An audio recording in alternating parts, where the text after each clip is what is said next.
Hello student, मैं हूं मनन भारद्वाज और लर्निंग विद मनन में आप सभी का स्वागत करता हूं। बच्चों, ये क्लास मैं क्लास 9th स्टूडेंट के लिए लेके आया हूं। जो हमारे क्लास 9th के स्टूडेंट्स हैं उनके यहाँ स्पर्श भाग 1, जिनकी ये किताब है, पद्यखंड से पहला चैप्टर मैं स्टार्ट कर रहा हूँ और मैं बिना समय खराब किए हुए डायरेक्ट पॉइंट पर आता हूँ। ठीक है, आज का चैप्टर है रैदास के पद। ठीक है, रैदास को ही रविदास कहा है। मेरा जो तरीका है पढ़ाने का वो मेरा विस्तृत है, संक्षिप्तकरण नहीं पढ़ाता, मैं ब्रीफ में नहीं पढ़ाता हूँ। तो इसलिए वो बच्चे ही इस वीडियो को पूरा देखें जो समझ पैदा करना चाहते हैं चैप्टर के प्रति, पाठ के प्रति। ठीक है, आगे बढ़ते हैं। देखिए, रैदास का परिचय यहाँ से स्टार्ट होता है। ठीक है, जो भी आपने पिक्चर देखी वो सिर्फ एक काल्पनिक है, ग्राफिक्स पिक्चर है। रैदास का जो जन्म है, रैदास कोई रविदास का है, रैदास का जन्म है, रविदास का जन्म वाराणसी में हुआ था। ठीक है, बनारस इसे बोलते हैं, काशी बोलते हैं। जन्म 1388 के संदर्भ में माना जाता है, 1388 के समक्ष आसपास माना जाता है।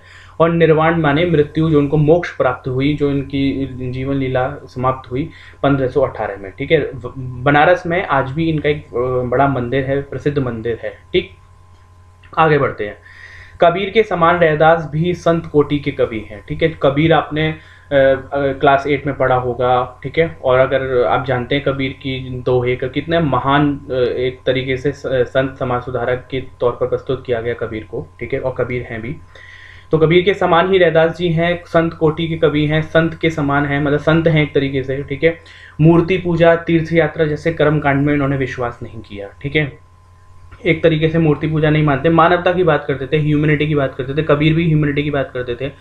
और उसका कारण, और जातिवाद पर बड़ा भयंकर इन्होंने चोट मारी कि जातिवाद हमारे समाज को दीमक की तरह खाता है। ठीक है, तो तीर्थ यात्रा, कर्मकांड, ये जो हमारी संस्कृति में है किसी भी धर्म में, तो जो आडंबर है, आडंबर से हट करके हमारी संस्कृति में ईश्वर की पूजा होनी चाहिए, इनका ऐसा मानना है। और पूजा का अर्थ मतलब यहाँ पे मूर्ति पूजा नहीं है। तीसरा पॉइंट है कि आंतरिक भावना आपसी भाईचारे को श्रेष्ठ दिया। आंतरिक भावना, जो हमारे जो इमोशंस हैं उनसे जो हमारी जिससे जीवन जुड़ा हुआ है, वो जीवन हम अपना अच्छा बना सकते हैं, उस पर उन्होंने फोकस किया। और आपसी भाईचारा, मैंने बताया ना, मानवता और भाईचारे को श्रेष्ठ माना। भाषा इनकी है ब्रज भाषा और अवधी राजस्थानी खड़ी बोली मिक्सअप है। ठीक है, तो अब देखिए, ब्रज भाषा तो हमारे इधर ही साइड में बोली जाती है, अवधी पूर्वांचल में बोली जाती है, पूर्वांचल में ईस्ट यूपी एंड बिहार। वैसे तो अवधी अयोध्या के आसपास की भाषा के लिए ही कहा जाता है। राजस्थानी खड़ी बोली। ठीक, अब कबीर रैदास जो हमारे लिए महत्वपूर्ण इसलिए बन जाते हैं कि सिखों के पवित्र ग्रंथ गुरु ग्रंथ साहिब में इनके 40 पद हैं। ठीक है, तो इनकी जो स्पष्टता है, इनकी जो विद्वानता है, वो आपको आगे आने वाले पार्ट में पूरी तरीके से समझ में आ जाएगी। ठीक है, तो आगे बढ़ते हैं। मैंने इस पार्ट को 2 भागों में डिवाइड किया है। ठीक है, पहले अब देखते हैं काव्य प्रवेश क्या है पार्ट में। कि प्रथम पद में रैदास ने ईश्वर को स्मरण करते हुए अपनी तुलना की है। ठीक है, ईश्वर से तुलना नहीं की है। ठीक है, मतलब ईश्वर के सामने ये बताया है कि मैं आपके सामने क्या हूँ। ठीक है, तो इसीलिए ये बड़ा इंटरेस्टिंग है, मुझे बहुत अच्छा लगता है ये पार्ट, तो इसलिए आपको भी अच्छा लगेगा और आप इस चीज़ को समझ पाएंगे। ईश्वरीय सत्ता का एक अलग ही वर्णन है। ठीक है ना, इनके हिसाब से ईश्वर की सत्ता एक अलग ही तरह का उन्होंने वर्णन अपने उसमें पदों में किया है।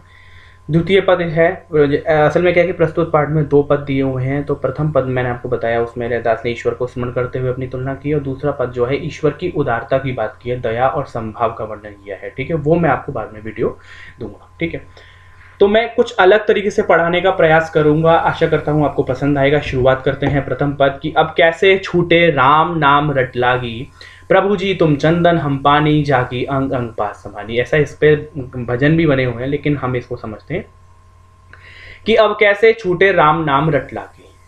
जो राम नाम की जो रट लागी, जो हमारे रट लग गई है, जो हमें आदत हो गई है राम नाम की। राम का मतलब यहाँ पे ईश्वर। राम का मतलब सिर्फ भगवान श्री राम नहीं है, राम मतलब ईश्वर। तो जिस प्रकार अगर हमारे अंदर ईश्वर की, अगर हमारे अंदर रट लग जाए, एक बार हम ईश्वर के बारे में सोचने लग जाएं, तो फिर वो कैसे छूट सकता है? बिल्कुल नहीं छूट सकता। ईश्वर और भक्त का संबंध अनन्य संबंध है, बिना अलग किए कभी आप उसे अलग नहीं कर सकते। उदाहरण देकर के उन्होंने स्पष्ट किया है। वो उदाहरण क्या है, सुनिए। प्रभु जी तुम चंदन हम पानी, प्रभु तुम चंदन हो और हम पानी है, बहुत स्पष्ट है। जाकी अंग अंग बास समानी, जिसके अंग अंग में बास, बास माने खुशबू, समानी माने समा जाती है, देखिए बस जाना, बस जाती है। चंदन तुम चंदन हम पानी, जैसे चंदन पानी, पानी की घिसने, पानी डाल करके चंदन को घिसने से चंदन के प्रत्येक माने पानी के प्रत्येक कण में चंदन का वास है। ऐसी ईश्वर सब जगह निहित है, सब जगह निहित है। जाकी अंग बास समानी, मतलब अंग अंग बास समानी, प्रत्येक कण में। जैसे मान लीजिए हमारे हर प्रत्येक कण में, हमारे शरीर में प्रत्येक जगह ईश्वर का वास है। इस समाज में, इस प्रकृति में, इस नेचर में प्रत्येक स्थान पर ईश्वर का वास है। प्रभु जी तुम घन वन हम मोरा, प्रभु जी तुम घने जंगल की तरह हो, तुम घने प्रकृति की तरह हो, और वन हम मोरा, और मैं मोर की तरह हूं। माने उस जंगल में, उस प्रकृति में, वो प्रकृति, वो आकाश, वो पर्वत, वो पानी, वो झरना आप हो, मैं एक मोर के समान हूं जहां पे मैं जीवित रहता हूं। जैसे चितवत चंद चकोर, जैसे एक चितवत, मतलब चितवत माने देखता है, चंद मतलब चांद को, चकोर देखता है। चकोर एक पक्षी है जो चांद का प्रेमी कहा जाता है। वो पक्षी आपने फ्रंट पेज पे उसका फोटो देखा हो, मैं दिखाऊंगा आगे, मैं उसके बारे में भी बताऊंगा आपको, कि जैसे चितवत चंद चकोर, जैसे चांद को लगातार देखता रहता है चकोर, मैं ठीक उसी प्रकार आपका स्मरण करता रहता हूं।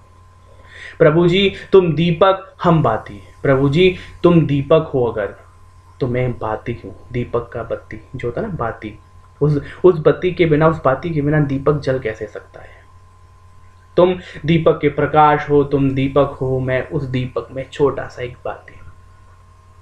जाकी ज्योति बरे दिन राती, जिसकी ज्योति माने जिसकी जो वो ज्योति है, जिसकी वो जो अग्नि है, वो बरे माने जलती रहती है दिन राती, वो दिन रात जलती रहती है। आप एक ऐसा प्रकाश हो जो हमेशा प्रकाशमान रहते हो।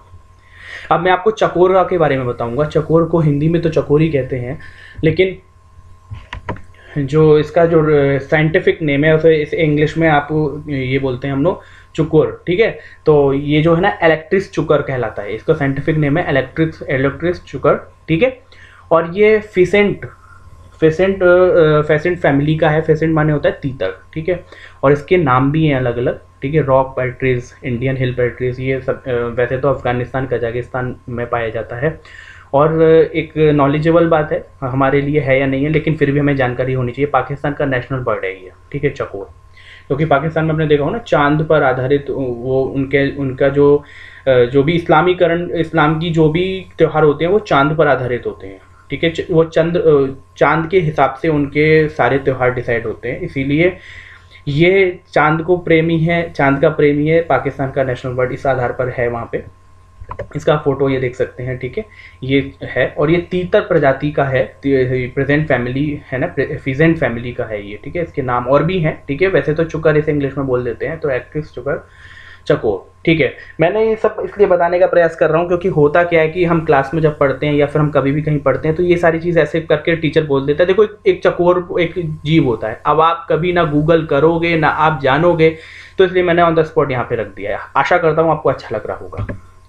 नेक्स्ट लाइन, प्रभु जी तुम मोती हम धागा, जैसे सो नहीं मिलत सुहागा।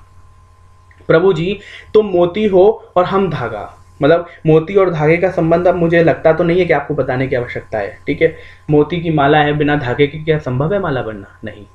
जैसे सोना ही मिलत सुहागा, जैसे सोने से जब सुहागा मिलता है तो सोना चमकने लगता है। देखिए सुहागा क्या है ना, एक प्रकार का रसायन पदार्थ है, केमिकल है एक तरीके का, ठीक है। बोरेक्स भी बोलते हैं उसको, ठीक है।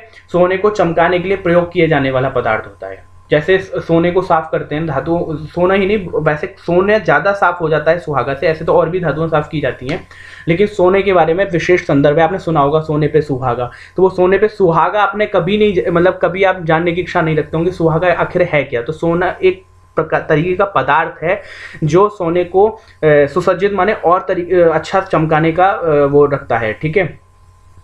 वो इस प्रकार का होता है, उसको पाउडर बनाते हैं और उससे सोने, इसका पदार्थ मतलब इसको लिक्विड फॉर्म में भी कर देते हैं और उससे सोने की सफाई करते हैं, और वो जब आभूषण बनाए जाते हैं तो उन पर ये किया जाता है। प्रभु जी तुम स्वामी हमदासा। ठीक है, अब आगे देखिए, प्रभु जी तुम मोती हमदासा, जैसे सोने मिला सुहागा। आप उसी प्रकार से हैं मेरे जीवन में जिस प्रकार से सोने से सुहागा मिलता है और वो चमकने लगता है, तो ऐसी मेरा जीवन तब चमकने लगता है जब मैं आपके संपर्क में होता हूँ, मैं आपकी साधना करता हूँ। प्रभु जी तुम स्वामी हमदासा, प्रभु तुम स्वामी हो, तुम मालिक हो, मैं दास हूँ। ऐसी भक्ति करे रह दासा, ऐसी भक्ति करता है ये रविदास। ठीक है, आशा करता हूँ आपको ये क्लियर हुआ होगा। अगला जो भाग है मैं बहुत जल्दी आपके सामने लेकर के आऊँगा और उम्मीद करता हूँ कि आप इसे पसंद करेंगे। मेरी बस यही कामना है कि आप अच्छे से पढ़ाई लिखाई करें, बस मैं सभी लोगों तक, आप सब तक पहुँच पाऊँ। ठीक है, सुनने के लिए धन्यवाद।